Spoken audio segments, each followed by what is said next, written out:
get started, I'd like to open up in a quick prayer. Lord, thank you for allowing me to be here today, allowing us to be here today on your Sabbath. I speak a special prayer over our community, asking that your word, that we be filled with your words, because there's coming a time that it appears your word is being attacked. We pray that we be able to hide it in our hearts, Lord, that it be light, that your word be like fire to us, Lord, keeping us warm, keeping us unfearful, keeping us bold. I pray that your unctionizing spirit be upon us, Lord. I pray a special healing over this community, Lord. I pray that our eyes be open and our ears be open, that we may see and hear you, that we may be known and wise to the devices of the enemy, that we will be able to use your word and your wisdom, Lord, to know how to walk in these last days. In the name of Yeshua I pray. Amen. Amen. Okay. To some, this is more of a refreshing, and to some, this is new. The Council of Laodicea in 363 CE, the Church of Rome, in this time, the Church of Rome declared, I'm not going to read it all, but I will point out specifics. It says, Christians must not Judaize by resting on the Sabbath, but must work on that day, rather honoring the Lord's Day, Sunday. It says, they must renounce all customs, rites, legalisms, unleavened breads, and sacrifices of the lambs of the Hebrews. All of the other feasts of the Hebrews, sacrifices, prayers, aspersions, purification, sanctification, and propitiations, and fasts, and new moons, and Sabbaths. And furthermore, let's jump ahead, it says, I accept all customs, rites, legalisms, and feasts of the Romans, sacrifices, prayers, purifications with water, sanctifications by Pontius Maximus, propitiations and feasts, the new Sabbath, the sole day, which is Sunday, all new chants and observances, all foods and drinks of the Romans in the new Roman religion. I like to point that out because most people do not know how we got from the Sabbath to Sunday. And it's right here. It's in their own writing. Okay, I'll move forward. Let's talk about Christmas. What I'm going to do now is just kind of go back in history a little bit, bring up some details, talk about how things transformed into what we know today as Christmas. First starting, how did Christmas come into play as it relates to the church? In the Catholic Encyclopedia in 1911, it states, Christmas was not among the earliest festivals of the church. And then it later states the first evidence of the feast is from Egypt. And to where we were. Here. See the tree? See this here? And see this here? I just want to point these out. See this here? Okay, so let me move forward. Okay, so now this is in one of the temples in Egypt. It's the temple of Dendra. I'm going to point this out too as well. See this here, and also this here. Okay, I'm point that out here, so let's move forward. This is also in one of the temples here in Egypt, right? I'm sorry, I'm moving back. Okay. Again, I'll point this out here. This here, That's not a face of a man. That's a calf. Okay, just want to put that out there. This also. See here? Some other sits here, right? Okay, so the reason why I like to try to bring these things up is because sometimes these things are in plain sight to us, and we don't know why and where they came from, but sometimes we just do it because it's custom, right? Okay, same here. Temple. See this eagle? See the stars? See those stripes? Stars, feathers, stripes. Okay, I just wanted to show you all this, okay, because it all ties in to us, what we do, and why we do it. Okay, there's a news site back in 2018 called The Telegraph. It was an article on December 20th, 2018. Oh, I'm sorry, but it was printed on the 18th, but on November 20th it says, the nativity, donkey, and cattle are a myth, says the Pope. With just over a month to go before Christmas, the Pope has declared that the presence of animals like cattle and donkeys in traditional nativity scenes is based on more than a myth. So sometimes you gotta wonder, why are they there then, right? Because it's all part of pagan tradition. It's part of their worship. So Benedict also writes in a new book on Christ that contrary to popular belief, Jesus' birth was not presided over by oxes as his camels and indeed any other beast. There's no mention of animals in the gospel. He wrote in a third and last volume of his biography of Jesus Christ. And the conclusion of the domestic animals in the nativity scene may have been inspired by pre-Christian traditions. Now, we know that before they came out of Egypt, all the different gods they had, right? All the different gods they had. You had frogs, cattle. I mean, these were gods that the Father had to deal with because these were things that they took with them. They wanted to keep these traditions. But he said, no, do not be like them. See here. Y'all see that? But also, this here, these here, these here, this baby here. For some reason, the baby is sitting up holding his finger with a demonic symbol. But nobody knows that these are demonic symbols. But we say it's all about Yeshua. Well, not we, but the church is saying it's all about Christ. And don't even know. That's blowing false smoke. Same thing here. And then one thing I noticed about this, of course, see these sun discs here, these are what supposedly halos. Remember I said pay attention to those in that first slide with the tree and the sun disc and everything. Same thing here. But one thing about the nativity scene, you see this here? See this here? These were in the nativity scene, in the story of Yeshua's birth, it talks about the Magi. This is a king of England or something like that. Why is this even in the nativity scene, right? I'm just saying, but we accept these things and don't even question none of it, right? Why am I even here? The cow don't even know. It doesn't even know. So just think about it. In Indian culture, a cow is sacred. It's sacred. It's a god to them.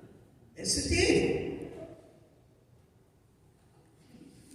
Okay, I put this here for those who want to take pictures. You can take pictures of that before I get started. I'm not going to read it. It's a lot of reading, so I'm not going to read it.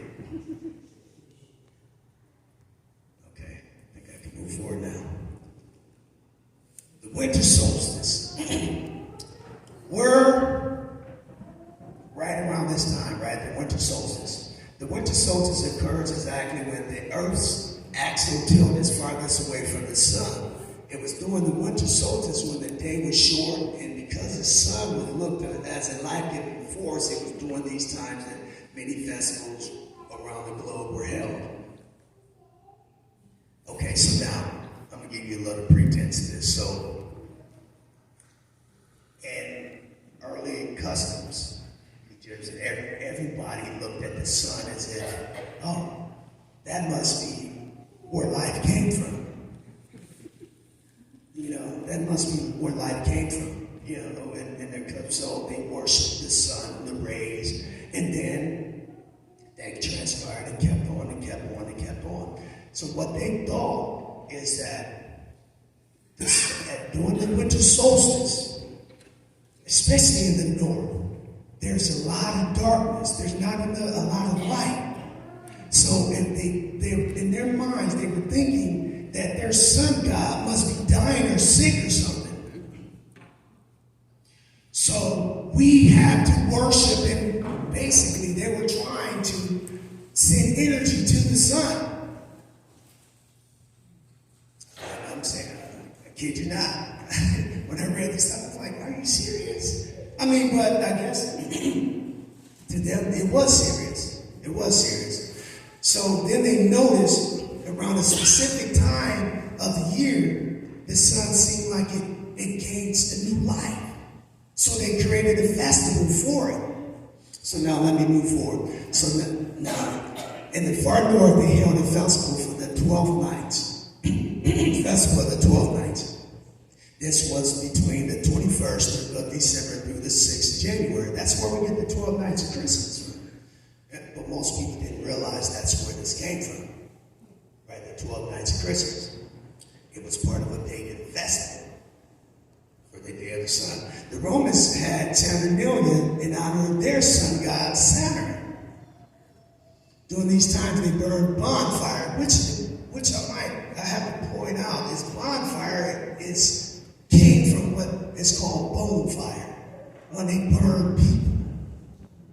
But we call it bonfire today and don't even think about it. Don't know what we call it. I mean, it was a ritual they were doing, burning people, sacrificing.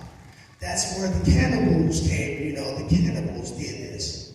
Okay, but anyway. So the fire was important to them because it represented light. It was this life-giving force, the sun. They recognized that no matter how cold it got, there was one tree that still remained alive, and that was what they call the fir tree, the evergreen tree. They believed that there was life in this tree, so they would take the tree and put it in their homes and put lights on top of it.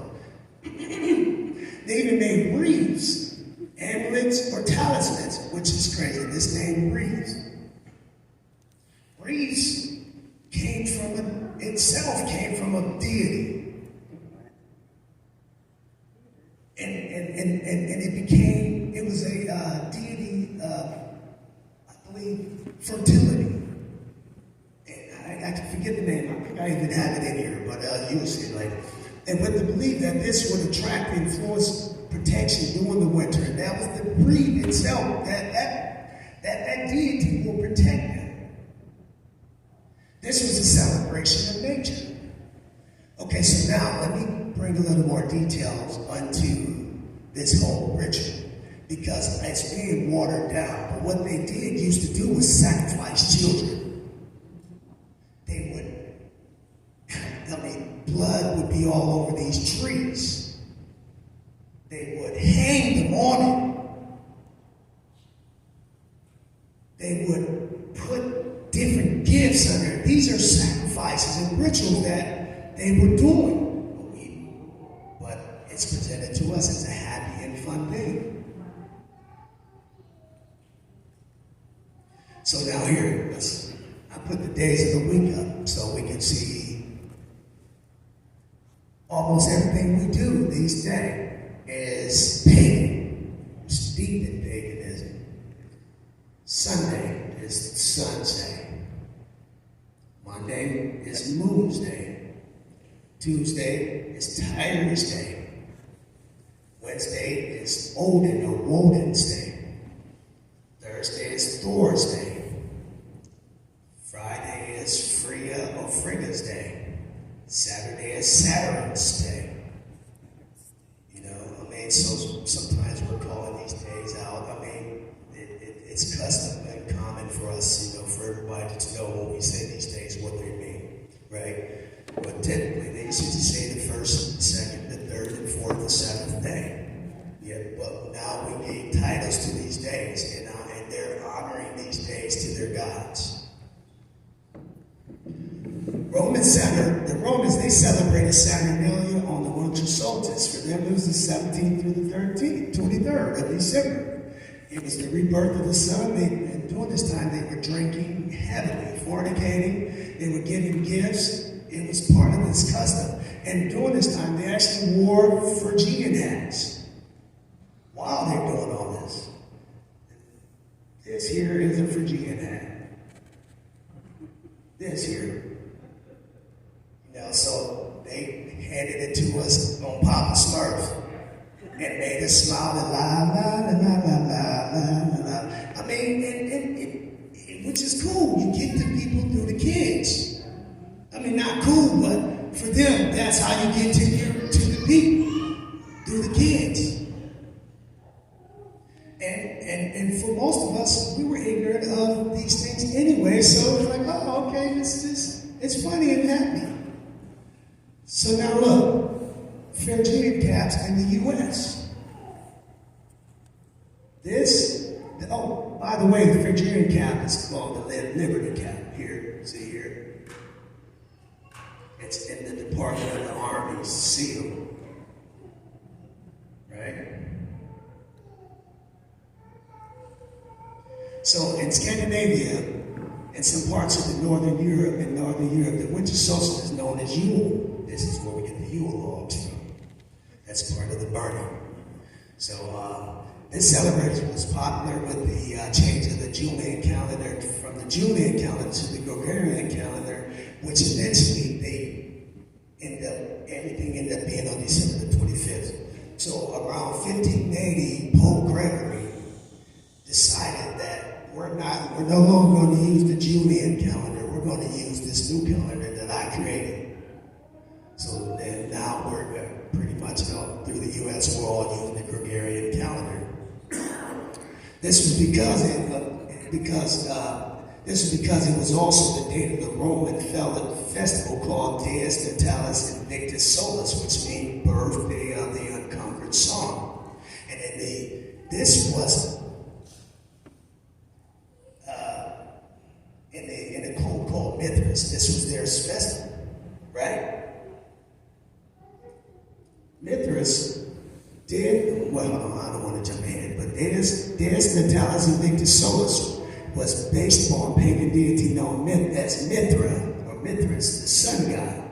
So now these are common comparisons. Mithra, his birthday was December 25th. And in his cult, just like Christianity, they offer salvation to his followers. They believe that Mithras was born into the world to save humanity from evil. Both Yeshua and Mithras ascended in human form, went up into the sky. And Mithras, the sun god, was born of a virgin in the cave on December 25th and worshipped on Sunday, which was the day of the conquering sun. He was a savior god. He was almost as popular as Jesus during his time. It said that he died and was resurrected in order to become a messenger god, and that he was an intermediary between man and God. Anybody remembers anything about intermediaries? Okay, remember the golden calf and the children of Israel when they were in the desert. Moses went up on the mount to speak to the Father, to Yahweh. And during that time, they're like, we don't know where Moses is at. Let's create a festival. Aaron threw the gold into the fire, and out came the calf, supposedly, right? Which is funny. So how did the nativity scene get the calf, right? Just my thoughts, right? So, but we all do remember what happened, right? With that. Okay, so keep that in mind. So He was a leader for the forces of righteousness against the forces of darkness. The evil God, right? Let's move forward. This is Mithras with his Phrygian hat. This is Mithras again. The Phrygian hat. Son is. This is Mithras. He was a preserver of law and order, and a god of war, described as riding on a chariot pulled by 4 horses. So this is interesting about how this whole myth of Mithras is, right? Because here, Mithras was tied to an Iranian mythology, where in the cosmos, they believed that the cosmos was being pulled by 4 heavenly horses revolving around the center, clockwise, and this is called the revolving sun, or Mithras wheel, better known to us today as the swastika. Right, it's the swastika. So this is it right here. This is one of their chains. So see here, this right here is supposed to be a horse. That's a horse, and that's a horse, and that's a horse. They're moving around clockwise, and it's supposed to be revolving the universe. Does Mithras look familiar to y'all?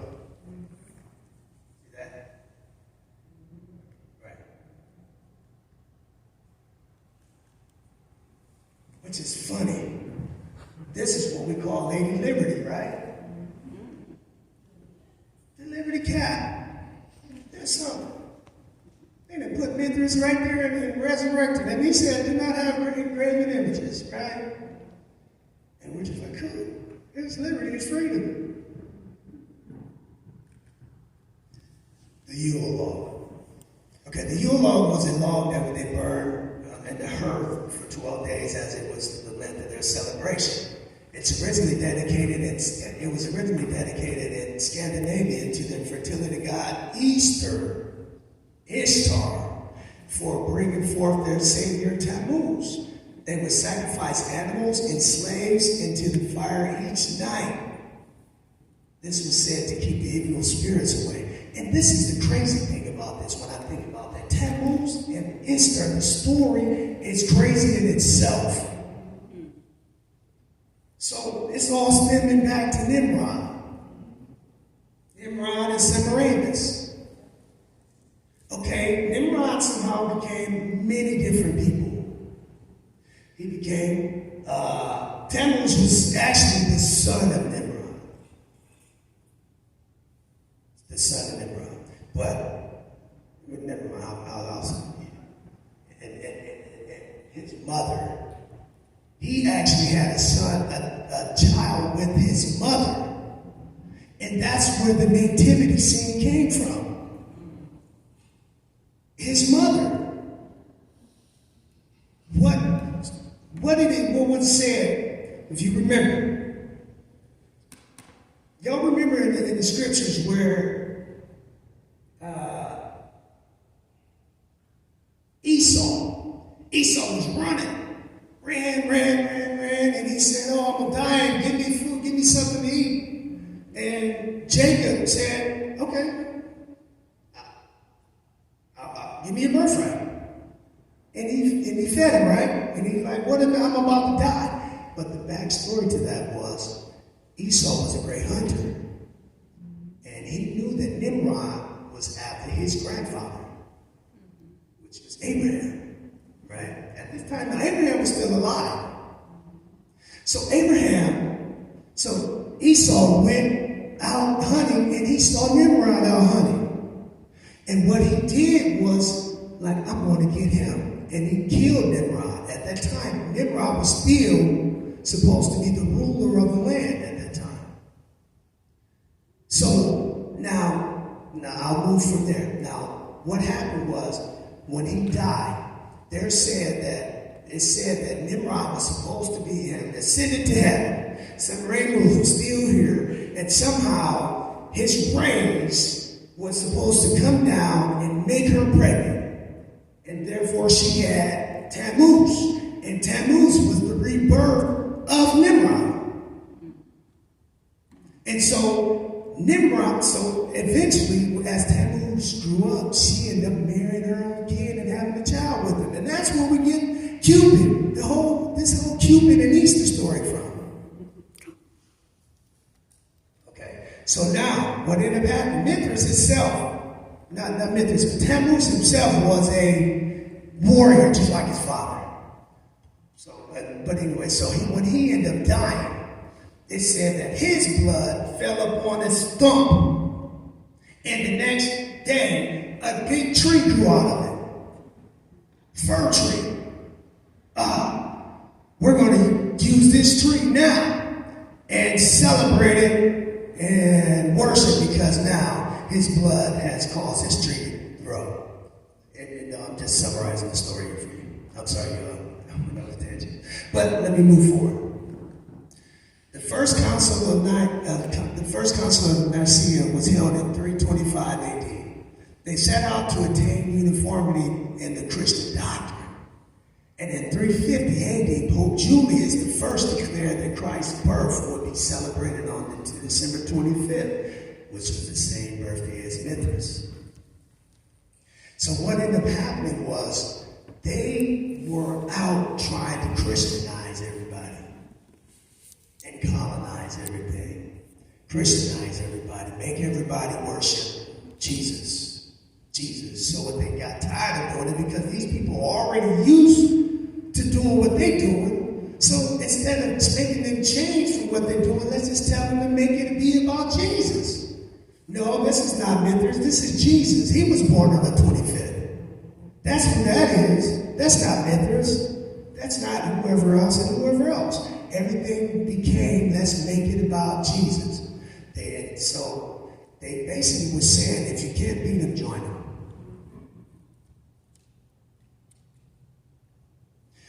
During this time, the entire kingdom of Rome were all in idolatry of sun god worship on the day that they deemed the sun god, which was Sunday.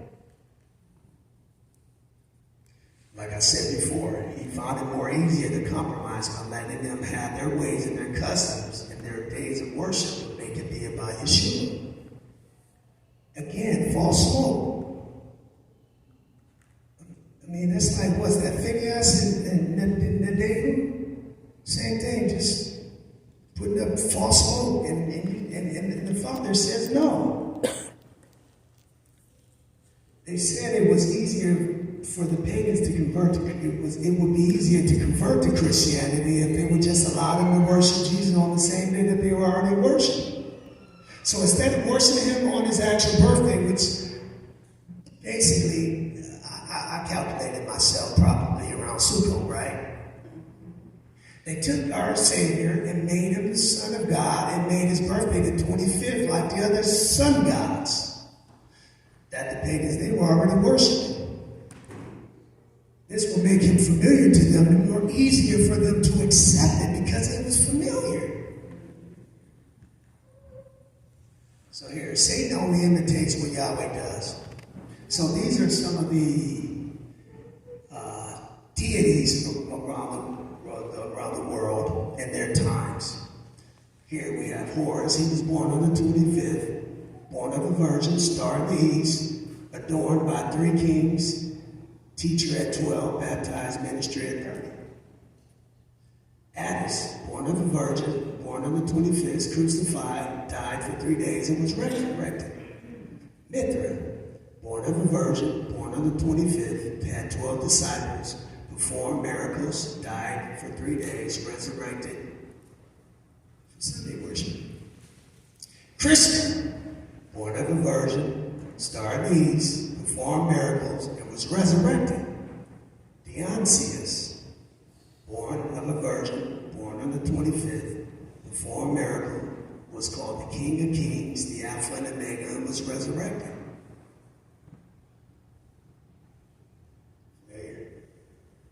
So most of this stuff is familiar across the world.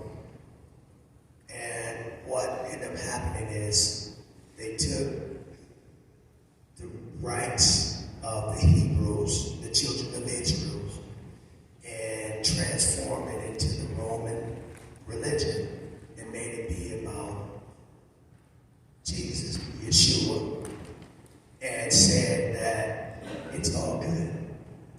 but it wasn't all good. In Jeremiah chapter 10, verse 2 to 5, it says, "Thus says the Lord, do not learn the way of the Gentiles. Do not be dismayed at the signs of heaven, for the Gentiles are dismayed at them. For the customs of the people are futile. For one cuts a tree from the forest, the works of the hands of the workmen with an axe. They decorate it with silver and gold. They fasten it with nails and hammers so that it will not topple. They are upright like a palm tree, and they cannot speak. They must be carried because they cannot go by themselves. Do not be afraid of them, for they cannot do evil, nor can they do good." So now, I know there's some scholars that may say, "Oh, this doesn't mean the Christmas tree." But the point is, the customs that they were doing that end up evolving into what we call the Christmas tree was this. It was this. So yes, he's talking about the Christmas tree. Here. That itself is not a halo. This is not a halo. This is Sundays. All this stuff is pagan, steeped in paganism. And they put them on all what they deem to be saints. The halo, now I believe they know that we're the people of the world are starting to know that these are not halos and that they're Sundays.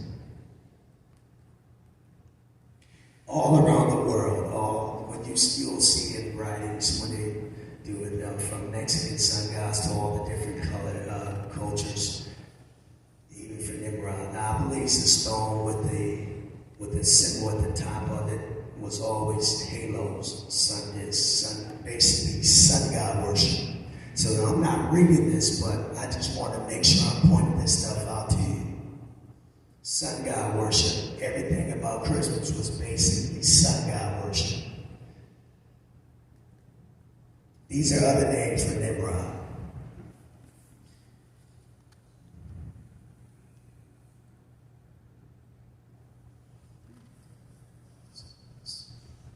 Pluto, Hades, Mars, Cupid, Neptune, Jupiter, Kronos, Woden, Osiris, Tammuz, El-Barbi, this God the Sun, Molech, Belus, meaning Lord, Atlas, Saint Valentine, and Dagon, the fish god. These are pictures of some of these, just the transformations. So, the reason why I bring this up, and when you think about it, is things change form over time. If some of us old enough to remember Superman, right? Superman didn't used to just jump up and fly. He had to run and then jump, he can jump tall buildings. But nowadays, he's evolved to where he can just jump and fly. From where he's in, he used to have to run into a phone booth and transform, right? But now, so things over time change, right? But it's, so I just brought that up as a reference as well. So that Dagon is what I want to talk about. This is a Dagon priest. This is a Dagon priest. Y'all see this? This is the Pope. See the crozier? This is the staff, the crozier, and this hat. This hat was a symbol of them. Y'all see that? It's in plain sight. It's pretty much nothing that's really being hidden from us. We just have to be aware and know these things. And the Bible itself mentions Dagon in 1 Samuel 5 and Judges 16 through 23. I mean, not 16 through 23. It's chapter 16, verse 23. If you ever want to just read up on it a little bit. I put this up here as well for you. So if you want to, you can read and study.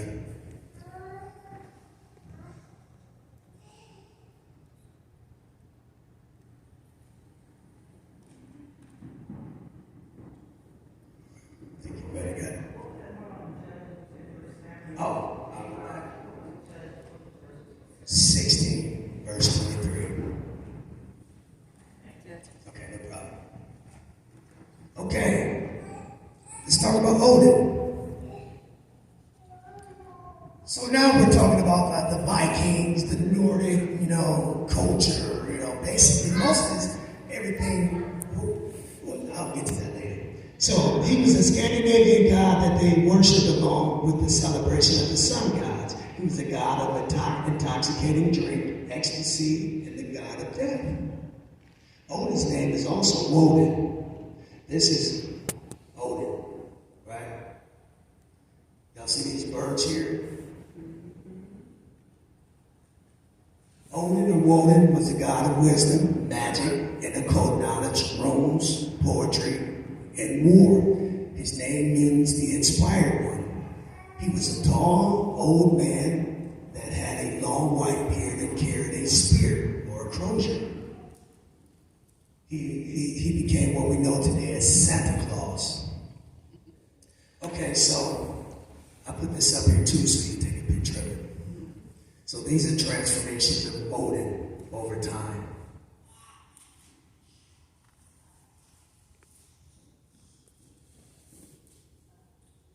Okay. So now I want to talk about Odin real quick, just to bring it up.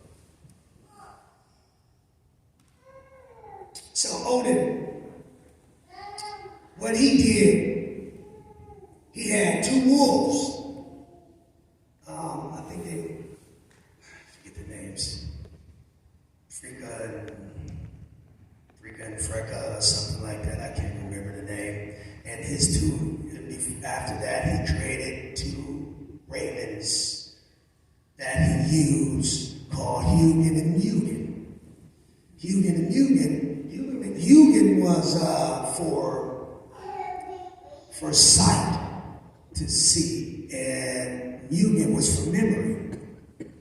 So the thing is that these two ravens were supposed to go and see everything and be able to transfer knowledge to him. So he was kind of like this all-seeing person, because his birds he would send them out and they would come back and report to him. Does that sound familiar? That sounds familiar, right? So it said the Catholics state that after the peace of the Church of Rome, to facilitate the acceptance of faith by pagan masses, they found it convenient to institute the 25th of December as the feast of the temporal birth of Christ, to divert them from pagan feasts celebrated on the same day in honor of the invincible sun Mithras, the conqueror of darkness. This is out of their writings. This was done in 1977. So now, Santa Claus. Santa Claus, right? I mean, seriously, this is, I'm not making it, you can't make this stuff up. But see, in some areas of the country, not the country, the world, they don't celebrate it like we do. Right? They don't do that. It means way more to them than we do. It's almost like they want us to stop because we are undermining their religion. The origin of Santa Claus and his helpers has been linked to the wild hunt of Odin. Odin would lead a wild hunt riding his white horse Slapper through the air. He was always accompanied by the two black ravens, Hugin and Mugen. These helpers would listen at the chimney, which was just, at that time, it was just a big hole in the roof. And they would tell Odin who was being good or bad. And, basically what the people were doing. And Santa Claus's helper would do the same for him, which is crazy. I'm not making this stuff up. This is Santa Claus and his helper. It's Jordan Peter, Black Pete's. And this was what? This not too long ago, this picture was taken. I think within the last 30, 40 years. Maybe 20 years. I can't remember. I forgot. I have to look at that. This is a character of it, right? I'm not making this stuff up, but you see the black face here? Like, and then, trust me, it was a transformation over time to get to where it is now. So Santa Claus and the Krampus, that's exactly what Hugh the Pete was. The Krampus. See these things here? These are called the Krampuses. These were his helpers. See this? These are cartoons that they did. And see these toys here? In his bag? And this is his helper with the paddle. See this kid praying? Another picture of it. See that? Collecting the people, the kids that did bad.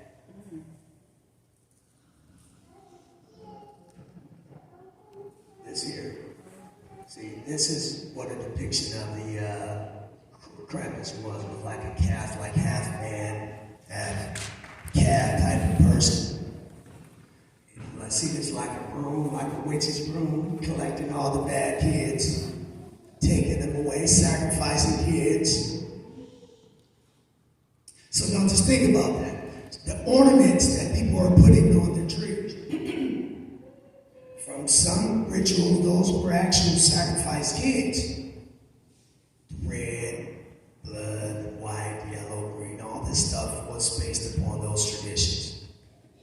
So Encyclopedia American's Economy, it says here at Christmas, it was according to many authorities not celebrated in the first centuries of the Christian church, as the Christian usage in general was to celebrate the death of remarkable persons rather than their birth.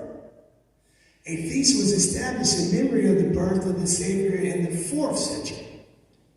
In the 5th century, the Western Church ordained it to be celebrated forever on the day of the old Roman feast of the birth of Sol, which is the sun. So, but they don't put this stuff in a lot of these books now. They don't. Because they transform it to have new definitions and new meanings. So the old original meanings are pretty much being taken away and they're transforming everything to today.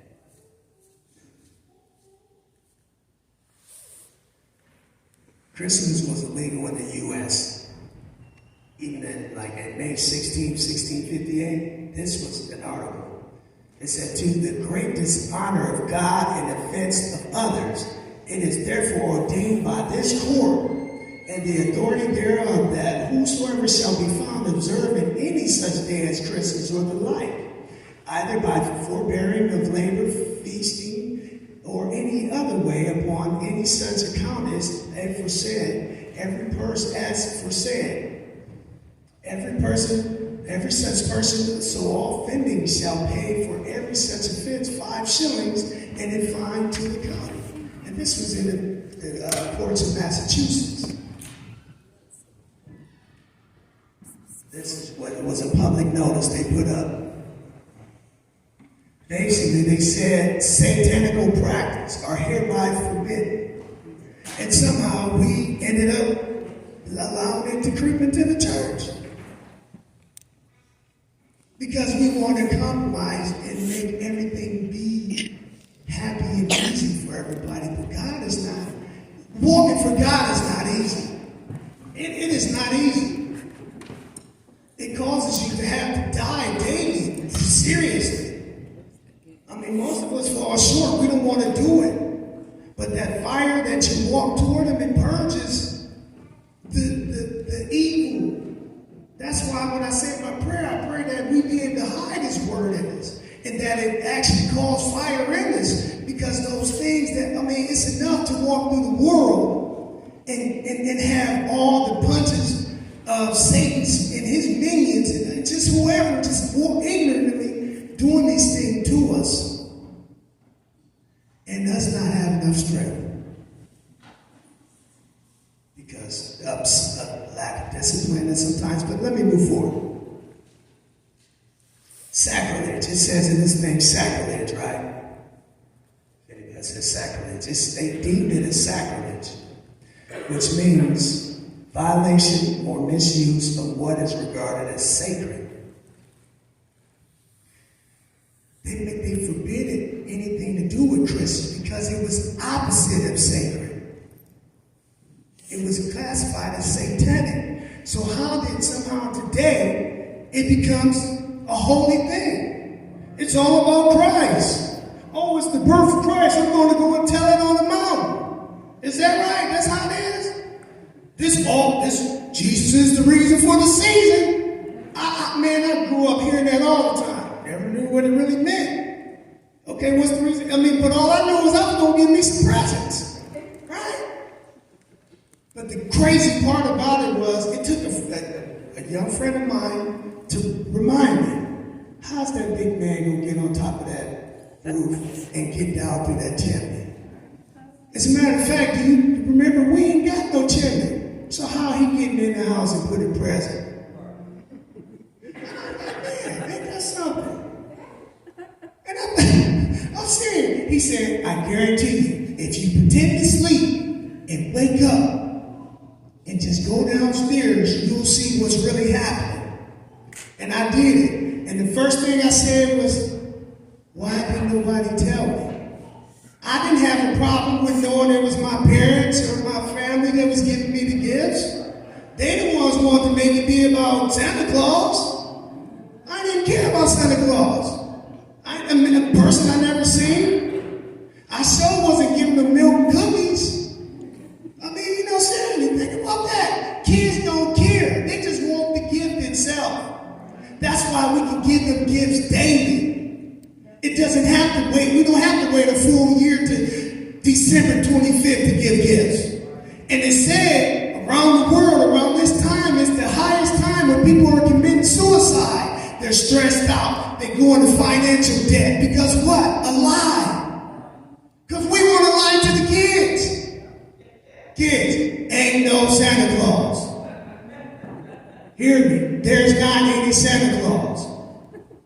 Okay, I'm sorry.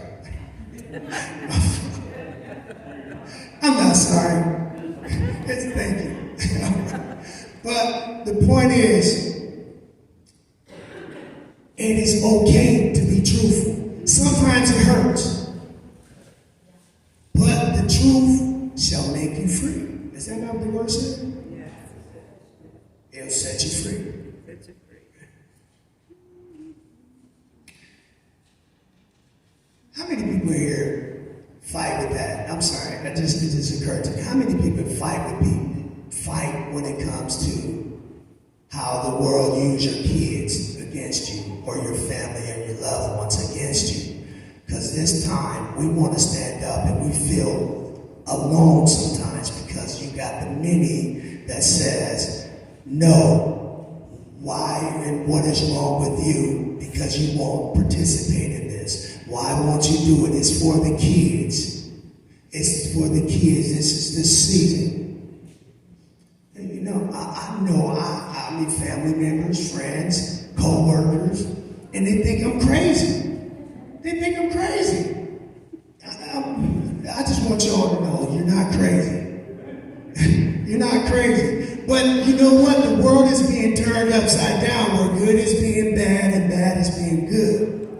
But I tell you like this, as far as for me and my house, we shall serve the Lord. And I encourage everyone else to. Right? All right. The first states in the U.S. to legalize Christianity was Alabama in 1836. Mother-in-law, please let my father-in-law know that his state was the first state to legalize Christmas. He is so happy about Alabama, but they let the devil in the house. But then I gotta go tell my dad that 2 years after that, Louisiana and Arkansas legalized it. I'm just saying. So now I'm going to speed up. So let's talk about how Odin turned into Santa Claus. Coca-Cola is the reason, y'all. Coca-Cola did it. Coca-Cola was trying to figure out how can we get sales up. And around the winter, nobody wants to drink really cold drink because it's cold. So how do we do it? They brought in this world-renowned artist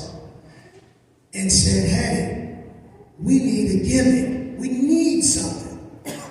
This person brought Odin, Woden to them. It was like, hey, you know what? I think I got something for you.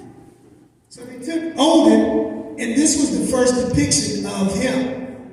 See the Coca-Cola bottle? Yeah. They kept the white beard and just made him look more perky and happy. Right? They kept the red and white color like Santa Claus. It was the Coca-Cola's color anyway, so it made sense. It made it jollier. So, here's another one. You can take a picture of that.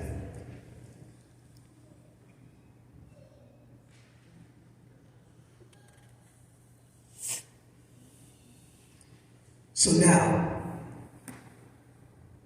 the thing with the elves, right? The elves were originally, the reindeer supposedly were 8 reindeers. But people might say, hey, it's 9 reindeer. Rudolph. I remember there was not a Rudolph. I remember, because Rudolph, they needed Rudolph to get through the snow. Because it was he couldn't see, so they got Rudolph because his nose was bright. But anyway, you see how they go through the kids. And the kids tug at our heartstrings. Because sometimes, whether you're feeling sad or you're just frustrated, they keep asking and asking and asking and wearing you down, and you just, okay, yes. And don't even know what you yes and do. But we just said yes, and it gives them the okay. Now they got the fuel, and they run and go and do it. But they know, as far as sales-wise, they know to get through the kids. Just like when you go to the grocery store. You're buying food, and next thing you know, it's toys and candy right next to the food. It don't make any sense why it's right here. But they thought about that. People who bring kids to the store, their kids are going to see this, that's going to bring sales up. So basically, they sold our kids for money, for profit. And we participate with it, participating in this ritual, saying, because that's what they did, they were celebrating their sun god by sacrificing kids, sprinkling blood on the tree. So when you're throwing these gold and silver strings up on top of that, that was symbolic of the blood they were throwing on the trees.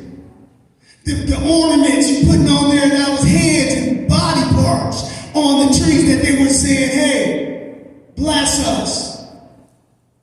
Then they would have gifts under the tree too sometimes. But then they were burning bodies under there too. But guess what? Now we just transform that and put a present under there and say, hey, Santa brought it to you. Now, I'm sorry. Now let me move forward. Let's compare. That's Odin, Woden, and this is Father Christmas with his bag, which is crazy because his helpers were actually going and picking up the bad kids, and in that bag wasn't no treats. It was kids. He was taking them on the way. They were eating kids and burning them up and doing whatever else. But we think it's fun. When I say, I'm not talking about us. But again, the world thinks it's fun and participates in it. It straight smokes to Yahweh. What is being said about Santa Claus is he has no beginning or end. He has his own eternal spirit. He is all-knowing. He writes their name in the book. Does that sound familiar? Because the enemy always imitates. He's not original. He turns things around and make it be what it should not be. Like he did Adam and Eve. Is that what he said? Are you sure?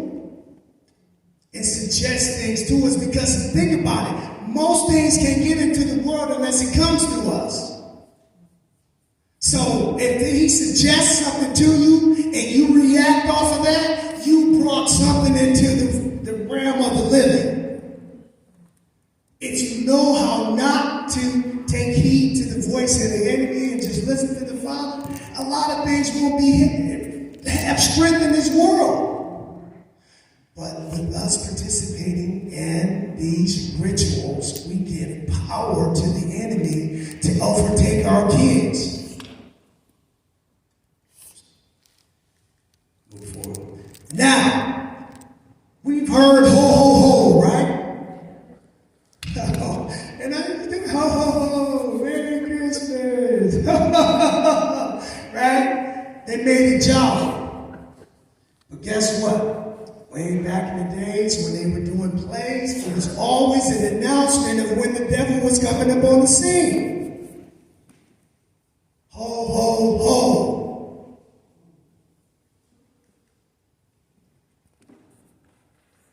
If you look at the word devil, you will see that he had many names and references. Azazel, Baphomet. So when you think about Baphomet and the sign that they were doing in that nativity scene, that Baphomet, even thing, I mean, all this stuff is tied in together. Look at here. Oops, I'm sorry. For Antichrist, Diablos, Lucifer, Satan, Hasatan, and old Nick. Devil, old Nick. So, remember what I was saying? They made everything be familiar to people by putting a halo on it or throwing a saint on it and made everybody think it was holy. Old Nick is the devil. And when we say old Saint Nick, right? That actually is in the reference in the Oxford English Dictionary. The devil is old Nick. Now, here's the part. I put that up there. I'm not going to read it. But what it basically says is a lot of people that hear these words or anyone else that's saying the truth to them, God knows my heart. That's what they say, right? God knows my heart. And try to use that as an excuse. But again, I bring you to the children in the wilderness. The golden calf. Because they said they wanted to worship Yah, but they needed an intermediary. They needed somebody in between them and God to get to him. Because Moses wasn't there. He had the ear of God. We need something to stand in for him. Their heart was saying, we're going to do something good and worship. But what they did was blasphemous. Because he told them, hey, get down there before I destroy them. They're worshiping a false God. In my own words. I mean, just think about it, but God knows my heart. Nadab and Abihu. In their minds, they thought they were doing something good by trying to let up some incense to the Father. But they weren't. It was false smoke. It was strange to him. It wasn't what he told them was required for them. That's why I'm thankful for his grace. He's able to look beyond some of the silliness that we do. Because we do a lot of silly things. And he's able to say, you know what, boy, that blood, man, it covers all that. But guess what? He's already said, it will be better for those not to know, right? Than for the ones to know and still not do it, right? So now that you know, you're required. There's some application you got to put to it now. Right? Okay. I'm sorry, y'all. In Deuteronomy 12:28 through 29 it says, be sure you obey all these instructions I'm giving you. Then things will always go well for you and your descendants because you will be doing what Yahweh your Elohim considers good and right. Yahweh, your Elohim, will destroy the nations where you're going and force them out of your way. you will take possession of their land and live there. Right. After they've been destroyed, be careful you are not tempted to follow their customs. Don't even ask about their gods and say, how did these people worship their gods? We want to do what they did. Think about that. We take a lot of things that other people do and incorporate it in what we do. And never think about where did it come from. He already said, don't do it. I already told y'all how I want to be worshipped. I already told y'all how I want y'all to pray to me.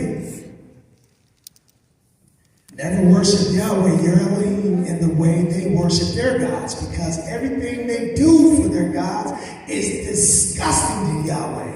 He hates it. They even burn their sons and daughters as sacrifices to their gods. Be sure to do everything I command you. Never add anything to it or take away from it. But guess what? We keep adding to it and taking away from it.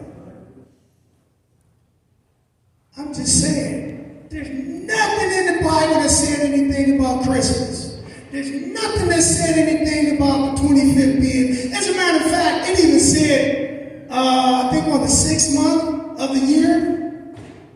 I mean, even if you're using the Gregorian calendar and you count from the 6 months, that don't add up to December 25th. Does it? No. So how do we get December 25th? Again, because they said, hey guys, just worship Jesus on this day when everybody else is actually worshiping sun God. So we're participating in sun God worship when we participate in Christmas. So that's false smoke. Okay. In Ezekiel 22, verse 26 to 29, it says, your Kohanim, priests, violate my Torah, the teachings and instructions, and dishonor my holy things. They don't distinguish between what is holy and what is unholy. They don't teach the difference between what is clean and what is unclean. They ignore the days to worship me is Sabbath. So I am dishonored amongst the people. So doing this, we're actually dishonoring him. We're not lifting him up. But people think that's what they're doing. And you got a lot of televangelists, you got a lot of these charismatic preachers that says, guess what, guys? It's okay. I'm going to get me a treat. And they know the truth. They know the truth. Guess what? Just smile. Just call Jesus. He loves us all. He loves us. I mean, seriously. But because you put a smile on it, it don't make it right. It don't make it right. Okay, so I'm going to, you know what, I'm done. Let me go. You know what, I can always do this every time, so I'm going to do this now. So I want y'all to take a picture of the Hebrew alphabet. Okay? Take a picture of it. Because it'll help. It'll help. Right? Okay, so now. Oh, I'm sorry. Let me go back. Got it? It actually helps. So guess what? Because a lot of words mean a lot of things in Hebrew. Wow. So man, pronounced ish. It's made up by the sheen, the yud, and the aleph. Aleph means the head, leader, strength. Yud is the first letter in Yahweh's name, in God's name. The Yud He God name, right? Meaning the power of God, the hand to which work is done. And Sheen means El Shaddai, a rock, consuming fire. When you put it all together, a leader that consumes with the work of his hands through the power of Yah. Right? Woman, Isha. Isha. I say Isha. Isha. Right? Hey, Sheen, and Aleph. We know what the Sheen and the Aleph means. It's here. But hey means behold, to show, to reveal. When you put those together, you get the consuming fire that brings revelation. So check this out. When man and woman come together as one, removing self out of the picture through obedience, you have no choice but to show Yah to the earth. Guess what? Look at that.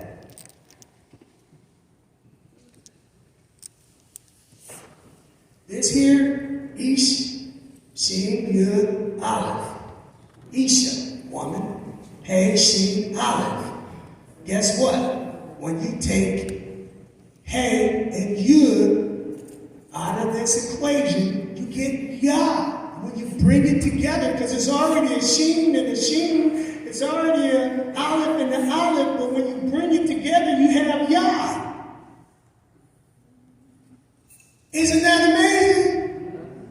Think about that. In his creation, he thought about this. That blew my mind. It's like, what?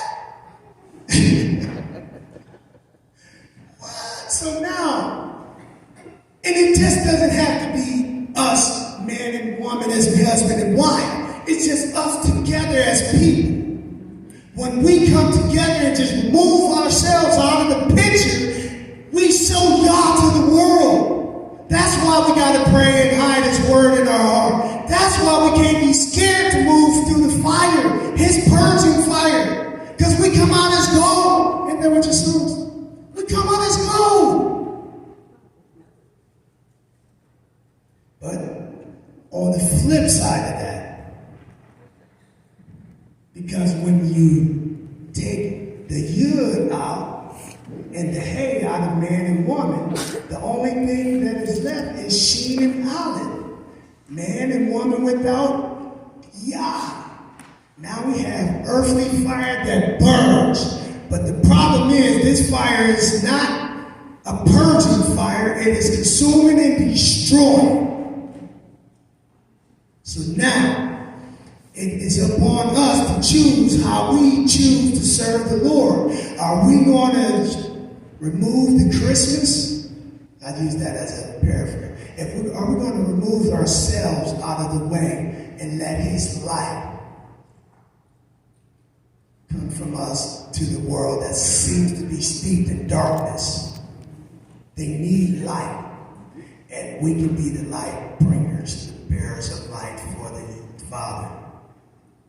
Okay, that's it.